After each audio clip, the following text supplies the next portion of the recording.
পরিবর্তনের চিত্র দেওয়া রয়েছে, পড়ে নেবে তোমরা, খুব ভালোভাবে সেখান থেকে জানতে পারবে। গুড়া প্রথম ছিল ইউইপাস, তারপর মেসোইপাস, মেরিচিপাস, প্লিওইপাস, তারপরে হচ্ছে ইউকাস, এখন বর্তমান গুড়া। কী কী পরিবর্তন হয়েছে সেখানে তা এখানে এই চার্টের মধ্যে তোমরা দেখে নেবে এবং কী সিদ্ধান্ত হয়েছে সেটা দেখবে। এবার আমরা দেখব সমসংস্থ অঙ্গ এবং সমবৃত্তীয় অঙ্গ। সমসংস্থ অঙ্গ হচ্ছে যে সকল অঙ্গ উৎপত্তিগত এবং গঠনগত দিক থেকে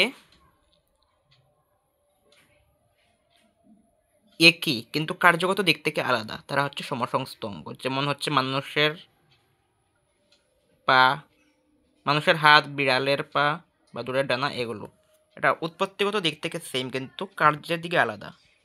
সমবৃত্তীয় অঙ্গ হচ্ছে উৎপত্তিগত দিক থেকে আলাদা কিন্তু কাজের দিকে সেম। সেটা হচ্ছে প্রজাপতির পাখা, বাদুড়ের ডানা, কুমড়ার, এগুলো। দেখো সমসংস্থ অঙ্গ এবং সমবৃত্তীয় অঙ্গের খুব সুন্দরভাবে এখানে ব্যাখ্যা দিয়ে দিয়েছে। এবার দেখবো আমরা নিষ্ক্রিয় অঙ্গ। অ্যাপেন্ডিক্স, কক্সিস এবং প্লিকা সেমিলুনারিস, সেটা হচ্ছে মানুষের নিষ্ক্রিয় অঙ্গ। এগুলি আগে আমাদের মধ্যে ছিল কিন্তু এখন নেই, এবং আমাদের এখন লুমের সংখ্যাও অনেকটা কমে যাচ্ছে এবং কিছুদিন পরে দেখা যাচ্ছে যে চুলের কোনো অস্তিত্ব থাকবে না, একটা গবেষণায় দেখা গেছে। কারণ চুল আমাদের এখন আর কোনো কাজে আসে না। আগে অনেকটা কাজে আসতো, এখন কিন্তু চুল সৌন্দর্য ছাড়া কোনো কাজে কিন্তু আমাদের আর আসে না।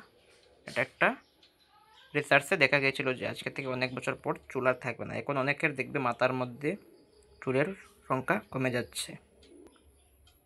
এবার দেখো হৃৎপিণ্ডের ধারাবাহিক পরিবর্তন কীভাবে হয়েছিল।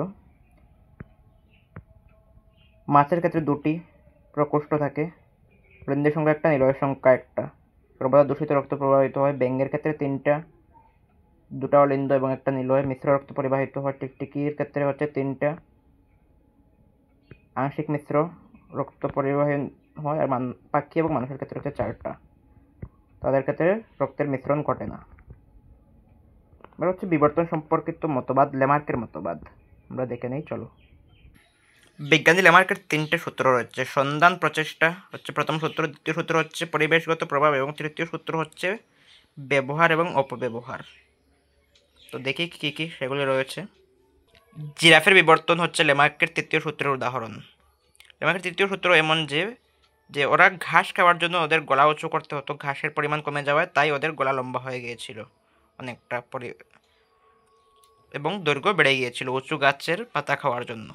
সেটা হচ্ছে তৃতীয় সূত্র, তাদের ব্যবহারের জন্য এমন হয়েছিল। দ্বিতীয় সূত্র ছিল এমন যে জীবের পরিবর্তন সংঘটিত হয় পরিবর্তনের কারণে। উদাহরণ হচ্ছে রেনকিউলাস উদ্ভিদের জলের নিচের পাতাগুলি সূক্ষ্ম এবং কণ্টকাকার হয়ে যায়। আর প্রথম সূত্র হচ্ছে যে পরিবেশে টিকে থাকার জন্য তাদের খাপ খাইয়ে নেওয়া। পরিবেশ তো সর্বদাই পরিবর্তনশীল হয়, সেই জন্য ওদের খাপ খাইয়ে নিজেকে মানিয়ে নেওয়ার চেষ্টা হচ্ছে প্রথম সূত্র। এবার হচ্ছে